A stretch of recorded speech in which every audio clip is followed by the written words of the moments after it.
Tahukah kamu, kekerasan di sekolah sering terjadi di Indonesia. Dari tahun 2013 hingga 2014, jumlah kekerasan di sekolah naik sampai dengan 16% yang dilakukan anak usia di bawah 14 tahun. Dan itu dilakukan di sekolah.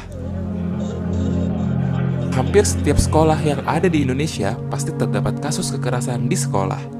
Dari tingkat universitas, menurun ke SMA, lalu SMP, bahkan sampai ke SD.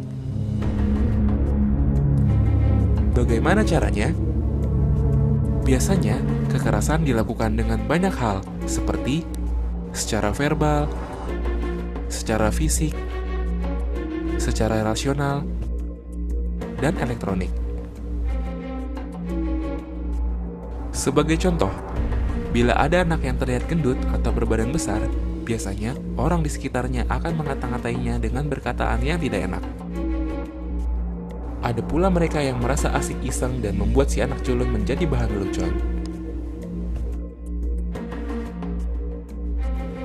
Biasanya, mereka yang mempunyai ras yang berbeda pun suka mendapatkan perlakuan yang kurang mengenakan.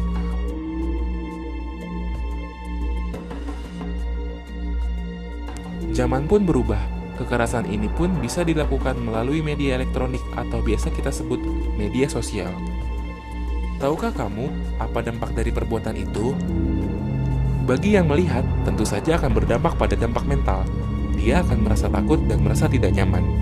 Bagi pelaku, biasanya akan mendapat sanksi bertahap dari orang tua, pihak yang berwajib, atau di persidangan, dan bisa sampai akhirnya di penjara. Sebagai korban, akan berdampak seperti sering absen dan bolos sekolah, mudah emosi atau labil, sering terlihat ada luka dan memar, atau yang lebih parah, bunuh diri. Apakah kamu siap menerima semua perlakuan itu? Karena jalan kalian masih panjang untuk sebuah kebaikan. Stop kekerasan di sekolah.